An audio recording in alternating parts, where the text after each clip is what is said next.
Everybody's heard of Alice Springs since Neville Shute's book and the film of it, A Town Like Alice. Only 5,000 live here, but its position in the heart of Central Australia makes it important. To the Queen, as to the tourists who flock to Alice in growing numbers, the little town is fascinating.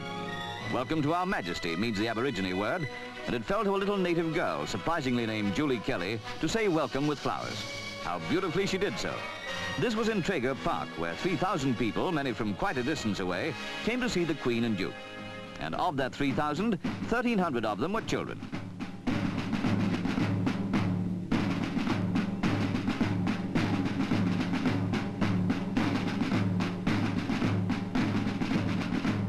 There's water at Alice Springs, which accounted for the original settlement. But not far away, water is so precious that only 35 years ago, when the railway reached Alice, there were no more than 400 people in the whole of Central Australia.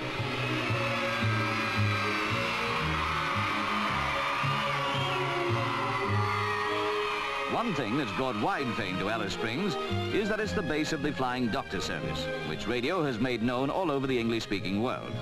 This great organization is the only way by which the widespread population of the Northern Territory can get medical treatment. It was something the Queen very much wanted to see.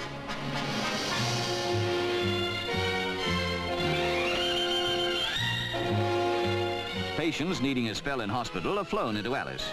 Back in the First World War, the idea of the Flying Doctor Service was born. A medical student in the Australian Flying Corps thought it up in his brief off-duty hours in France. The present headquarters was established in 1939. Over the base radio, the Queen spoke to the people of the outback, to whom the service brings medical aid. I'm speaking to you from the Flying Doctor base at Alice Springs.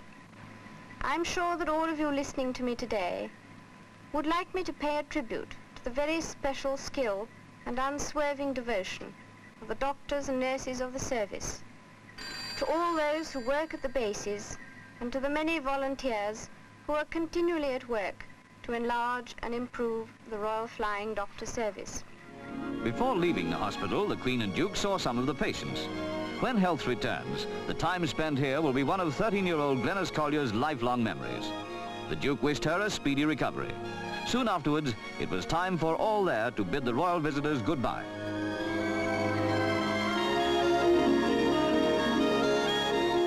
Only a little way beyond Alice Springs, you're really in the outback. And you can see the point of the Aussie who said, it's 1,000 miles from nowhere, whichever way you look. Certainly 1,000 miles from Darwin.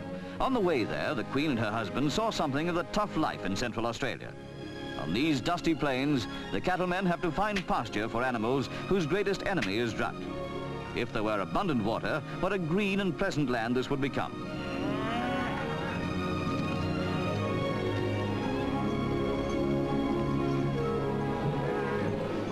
It's a thrilling sight, something for Prince Andrew to see when his mother brings the movies home.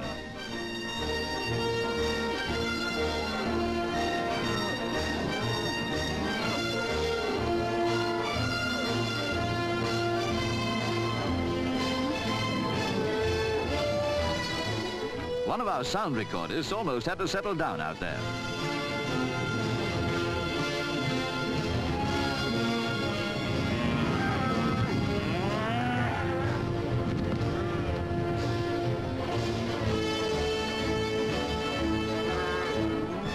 The raising of beef cattle is the staple industry of the Northern Territory. The last count was more than 1,100,000. In an average year, 170,000 are exported.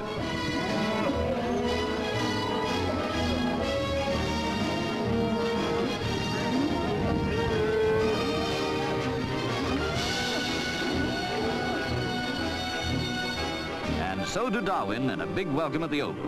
This is the capital of the Northern Territory, just about as far north as Australia goes. It can be sizzling hot in Darwin, and that's how it was when the Queen and Duke arrived.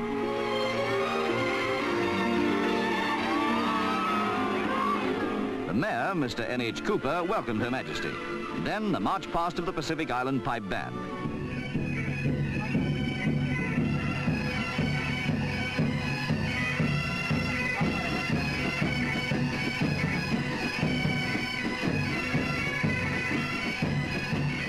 Yirrkala mission dances in a traditional corroboree.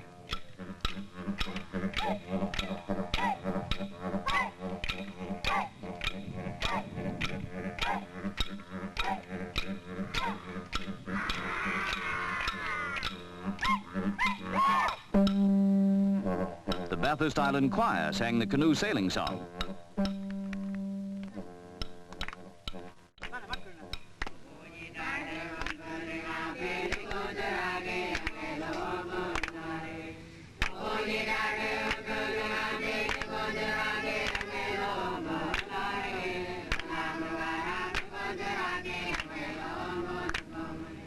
In their Land Rover, the Queen and Duke drove along the ranks of children.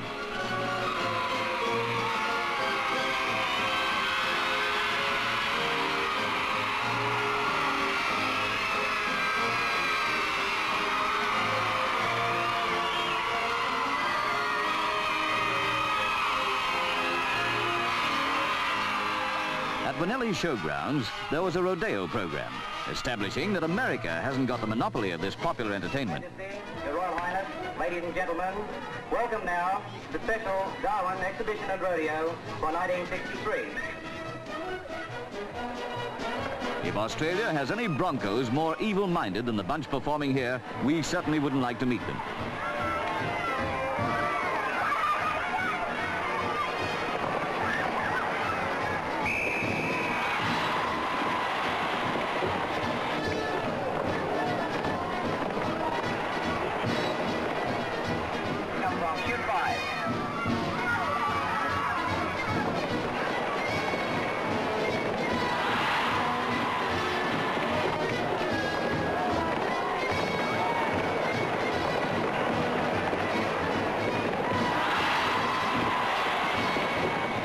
There's a rider who stayed on for the full time. Out of 5.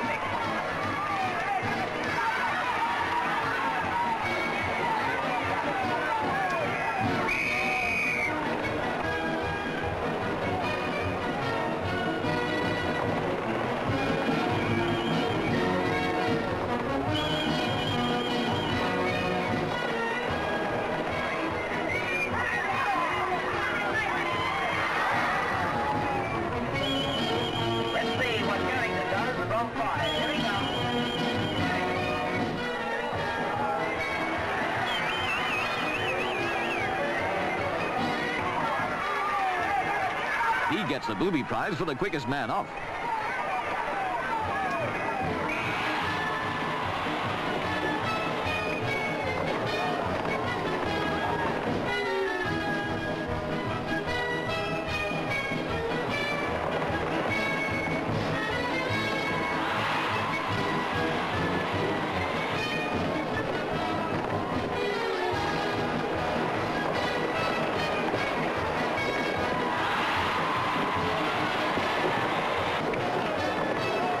It was sporting of the competitors to go through all this in front of the Queen.